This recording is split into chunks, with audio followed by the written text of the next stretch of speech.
I have uploaded 8 videos to this channel. I have talked about the dark night of the soul, about ancestral patterns, about why your relationships keep hurting you, about the difference between processing trauma and actually releasing it. And I have not yet told you who I am. Not really. Not where this all came from. Not what the last 20 plus years of this journey actually look like from the inside. Not why I create what I create or what it cost me to get to a place where I could create it at all. Today I want to do that. Because I am about to introduce something new to this channel, a children's book. A story about a little rabbit named Oskar who leaves everything he knows to go looking for a place with a green sun. And before I share that with you, I want you to know who is behind it. What kind of life produced it? Why a woman who teaches ancestral healing and timeline clearing also writes fantasy stories for children. So, my story from the beginning. I want to start with something that still feels significant to me when I look back on it. From a very young age, younger than I could have articulated any of this, I began to notice patterns. Not my own patterns exactly at that moment, but the patterns that seemed to move through my family like a current beneath the surface of everything. The way certain dynamics repeated, the way certain wounds showed up in different people in different generations, wearing slightly different clothes but carrying the same essential feeling underneath. I did not have a word for what I was seeing. I did not have books that explained it. I did not have a community of people who were talking about it. Today, everyone talks about epigenetics, about intergenerational trauma, about how the unresolved emotional experiences of our ancestors are passed down not just as stories, but as biological inheritance, encoded in the nervous system, running as silent programs in the body. 20 years ago, more than 20 years ago in fact, nobody was talking about this widely. It was not in the mainstream, it was barely in the fringes. And I just knew already then. Not as a concept, but as a felt reality that I was living inside of every day. I could see the pattern, I could see where it had come from, and I knew with a particular kind of certainty that comes not from the mind but from somewhere deeper. But these patterns could be broken, that they did not have to continue, but someone in the line could be the one to end them. I made a vow to myself at 15, a quiet, private vow that I would break these cycles, not just for myself, for the whole line. I did not know how, I did not have the tools yet, but I knew it was possible, and I knew it was mine to do. Alongside the awareness of ancestral patterns, there was another thread running through my life from very early on. I was drawn, deeply, persistently, in a way I could not fully explain, to the concept of sacred relationship, of what becomes possible between a man and a woman when both of them are doing their own inner work, of love that does not diminish you but expands you, of a union that is not about completion, finding your other half, but about two whole people choosing each other freely. For a long time I looked for this on the outside. I was looking for a partner who had the potential, who was conscious enough, who could walk this path with me, who understood what I was reaching for and was willing to reach for it too. And when I encountered a term that changed everything, Hieros, Gamos, sacred marriage, inner union, the understanding that the sacred marriage, the union of a masculine and feminine, the integration of the polar opposite energies within a single person, is not something that happens between two people first. It is something that happens within, and it can be walked alone. It must be walked alone, at least initially, because the inner work cannot be done by a relationship. It can only be revealed by one. The moment I understood this, truly understood it in my body rather than just my mind, something released in me. I stopped waiting. I stopped looking outside for someone who would make the journey possible. And I turned fully, finally, inward. 7 years ago, something happened that I can only describe as a revelation. In a single meditation session, I was shown and felt firsthand how to get into a traumatic memory on any timeline and override it. Not re-experience it, not process it endlessly, not understand it intellectually and hope that understanding would eventually produce relief, but actually override it. Replace the wound with what should have been, what was true but never experienced. And the moment I came out of that first session, one thought arrived with complete clarity. People say time heals all wounds, but it doesn't. It only scars them. Real healing, complete healing, the kind that leaves no residue, happens when you go directly into the experience and replace it. Not with denial, with truth, with what should have been.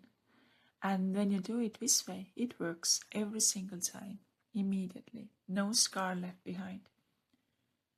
I felt an immediate change with every session, bit by bit, as if layers were being unwrapped, each one revealing something lighter underneath, each one removing the scar in the heart of the soul, not just memories from this lifetime, ancestral timelines, other lifetimes, the full architecture of what the soul has been carrying across time. It took 3 years of working with this, quietly, privately, on myself, before I began to share it publicly, bit by bit, because I needed to know with absolute certainty that it worked, not from a book, not from a training, from my own lived experience of being transformed by it. Those 3 years were not only about clearing. They were also the most creative period of my life in many ways, because as the heaviness lifted, something else arrived, a quiet, spacious aliveness that I had never quite felt before, a sense that I had something real to offer. The last 3 to 4 years have brought me to where I stand today, in a union. The thing I had been reaching for through all the searching, all the clearing, all the years of turning toward the work when it would have been easier to look away. One more, maybe interesting detail for those who know something about human design. I am an emotional manifester, which means by design I am at my best when I follow my passions, when I work on projects that genuinely light me up, and when I honor the emotional wave rather than fight it. An emotional manifester is not here to respond to life or wait for opportunities to present themselves.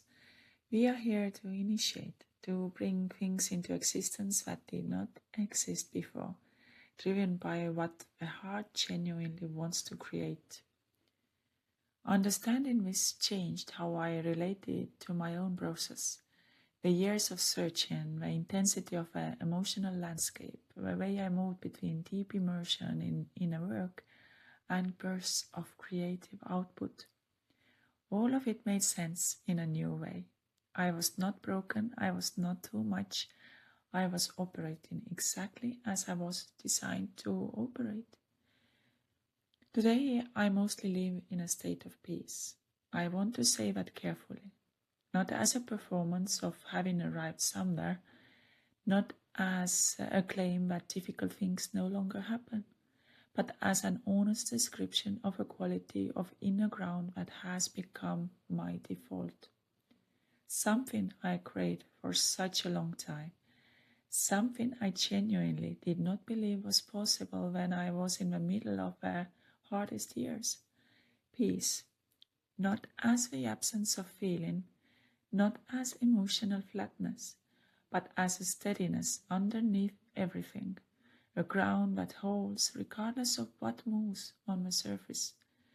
That is what inner union feels like from the inside, and it is what I create from now.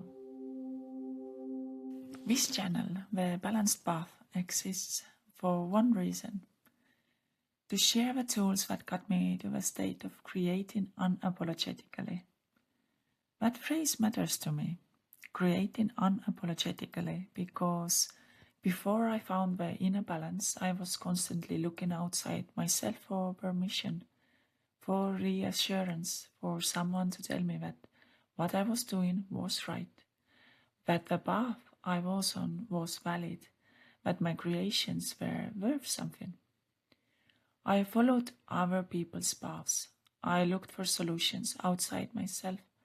I suppressed what my heart was genuinely reaching for because I was not yet stable enough in myself to trust it without external validation. Now I only follow my heart's path. And my heart has always loved music, movement, especially in the form of dance, stories, spaces where the seen and unseen worlds touch each other, the places where healing, beauty, and imagination live together in the same breath. So I make healing music, music that awakens and stirs something ancient in you, if you are ready. Because sound was one of the tools that carried me through the darkest passages of my own journey, and I know what the right frequency at the right moment can do in a body that is ready to receive it.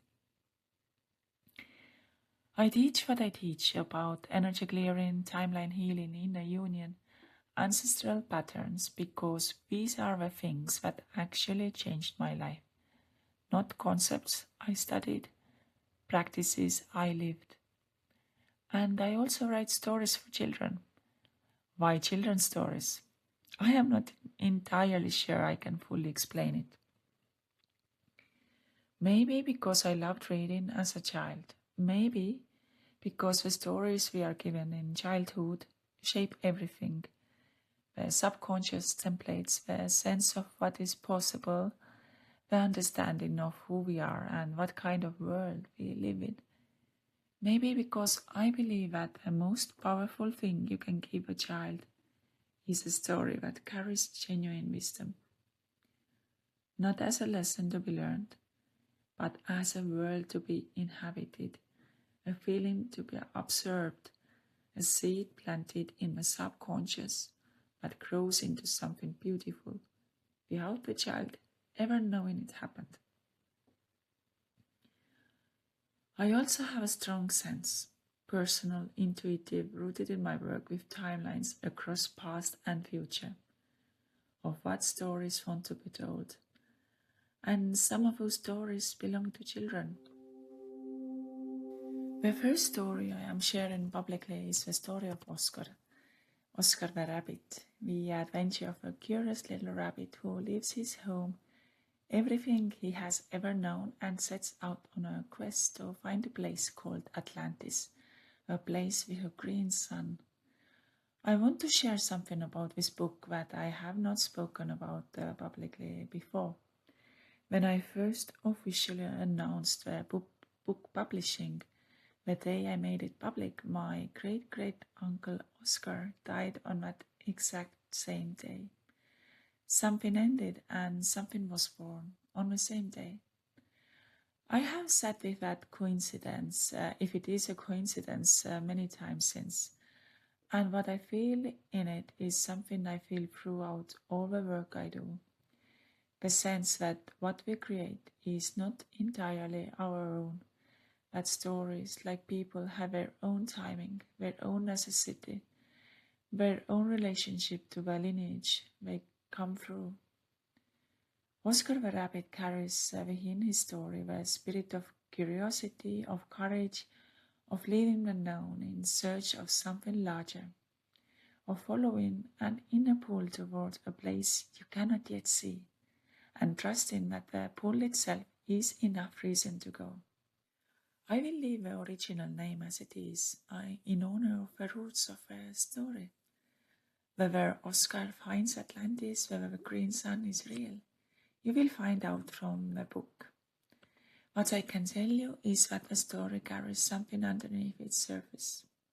A current of wisdom that I hope will plant itself quietly in every child who reads it and grow into something they cannot quite name but will always carry. That is what the best stories do. So that is who I am.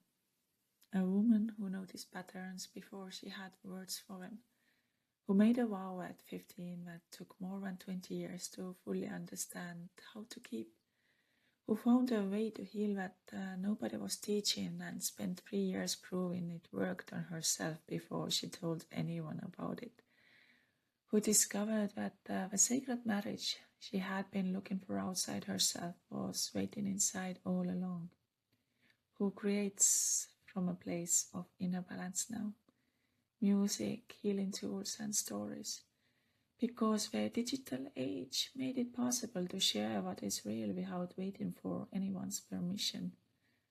I am grateful you are here.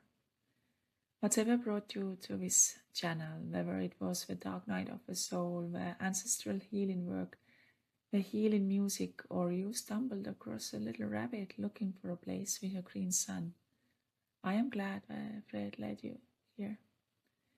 Everything I create is linked below: the Heal Your Timeline Toolkit, the healing music, and very soon also the book about Oskar, or the story of Oskar. I will see you in the next one.